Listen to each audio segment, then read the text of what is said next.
Hello, this is Debra Giordano with Equus Workforce Solutions, and I'm here at Live at the Forum 2023, and I'm welcoming a special guest, Lee Lambert, who is the Chancellor and CEO of the Pima Community College. Yes.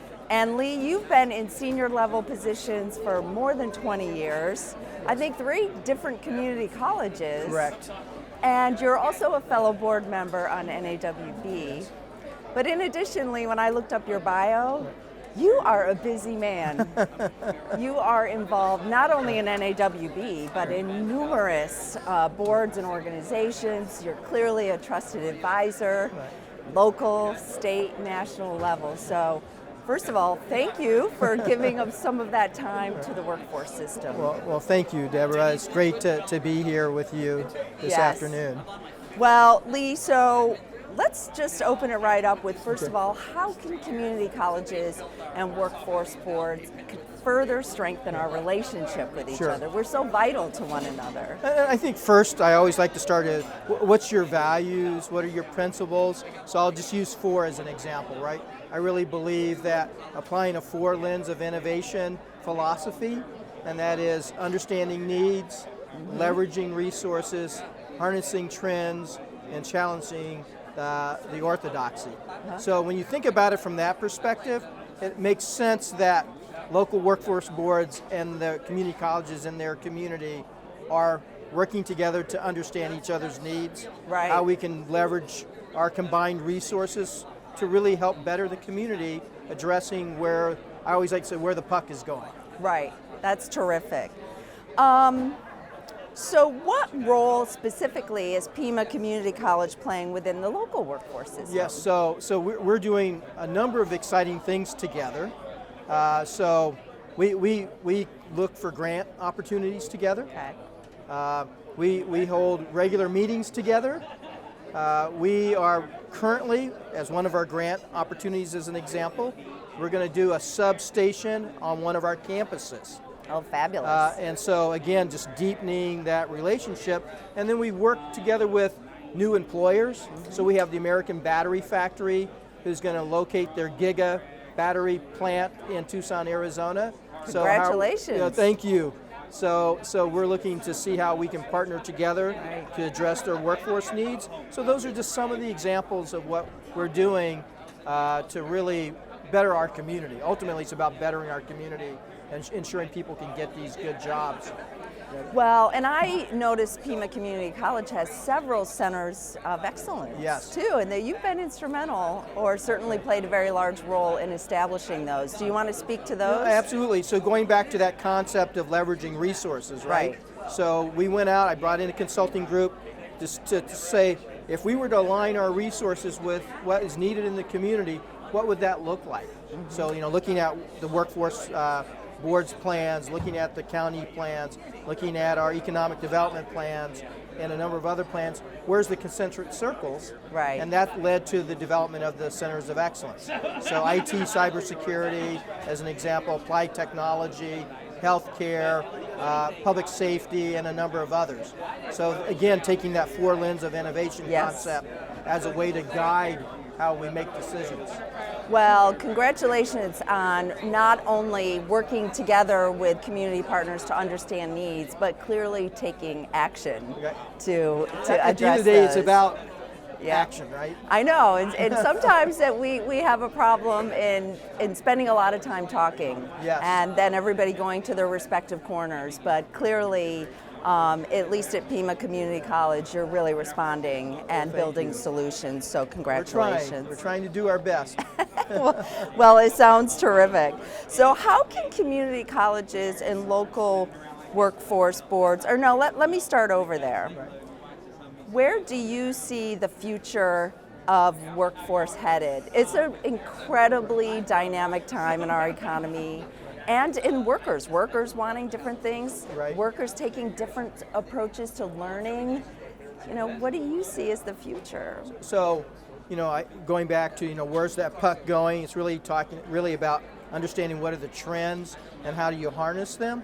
So I'll use the 4 superpowers to illustrate this. So the 4 superpowers are AI, mobile technology, Right. cloud computing, and the Internet of Things.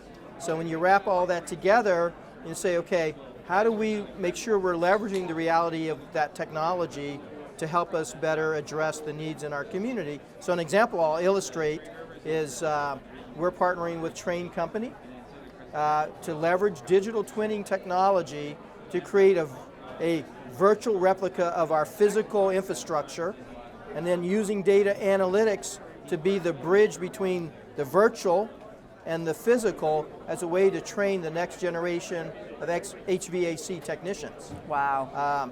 And so that's taking those four superpowers, integrating it into a solution with a business partner who has connections throughout our community. I mean, they are the leading Right. HVAC company in the world, right? And so, Right.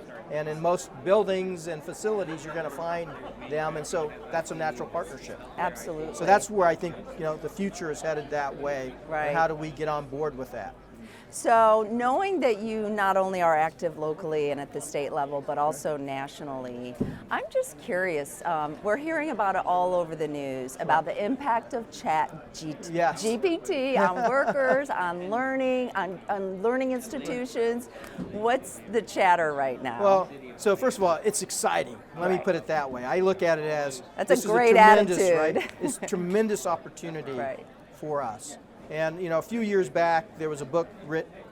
It was called Human Plus Machine, and in there it talked about these kinds of things. Wow. So it was already being telegraphed that there's going to be a chat GPT. It didn't call it that, but you Right. could see it coming, right? So I'm not surprised that it is now here. And so how do we teach folks to leverage that tool for the good as opposed to trying to fight against it, because you're going to be on the losing end of it. Right. So let's work with Absolutely. it, right? And how do we better ourselves as humans by leveraging all this knowledge capability that any one of us could not do alone? Right. It would take us years to do what ChatGPT can do. Right. So I think the key is going to be how do we teach each other to make the most out of that for the betterment for humankind. Absolutely. And I remember hosting futurists at board meetings 20, 25 years ago, Right. and thinking some of the things they were talking about were just so far out there. So Yes. it's funny that you mentioned that we really shouldn't be surprised by some of these innovations. You know what's interesting? So I saw a headline from like 1920s, I believe, and the article was talking about what really became the cell phone. That was back in the early 20th century. So there's incredible people out there who are just thinking so far ahead, right? And it might not look exactly what they described, but to just know that that future out there is really full of possibilities. It sure is. One of the things that really worries me about the workforce industry in particular is that we're really a very static industry. Anything that's government can be Yes. very static. And so we may want to innovate, but we tend to think about what are the lines that we have to stay between. Yes. So as you think about the way that you work with workforce boards, where do you wish you could get boards to kind of step outside those lines a little more and be supported by regulation and government in order to give them permission to do so? Well, I think it's being willing to accept a level of risk. Right. Because I think to innovate, we have to be able to take risk. But calculated risk, and how you know it's a calculated risk is when you develop partnerships with leading organizations who are pushing the boundaries. So sometimes we're going to get it right, sometimes we're going to get it wrong, but I don't want to be a Motorola. Right. I don't want to be a Kodak. Exactly. And the community relies on our workforce system to prepare them for what's coming, Right. not what's already passed. And I think sometimes we're lagging with what's coming, and how can we run in closer time to where things are going, right? And Right. ChatGPT is an example of that, right? This thing is running out there. How do we harness it and really help people to become even better at what they do? Move into those higher skill opportunities. And I think work-based learning, apprenticeships, all of those kinds of competency-based opportunities are part of the future. Right. And how do we make sure our workforce boards can keep pace with that? So Lee, when I first introduced you, Yes. I talked about how involved you are at all levels. What's your why? My why goes back to when I was in middle school, and we were living in South Korea, and I lived in a village. So my mother's Korean, Okay. and so I was born there. We came to the U.S., went back and forth. So I ultimately spent my middle school years there, and we lived in a little village. And here I am, blessed to be American, and these kids were not. They were lucky they had the clothes on their back. There wasn't running water into the houses. There weren't centralized heating. Wow. You get the idea. Okay. We had to go outside to use the outhouse. And so my why is no one should have to live that way. Right. So making sure people can participate in the modern realities of today and tomorrow. And how can I play a role in making sure that everyone has opportunity? And so Wow. I remind myself of that image and experience to just keep guiding me so no one should live in poverty, Right. especially when we live in such a rich environment, especially in the United States. Right. Well, I think you're living your why. So I'm thank trying. you. And thanks for you. joining us Thank today. you, Debra. I appreciate the time. You're welcome.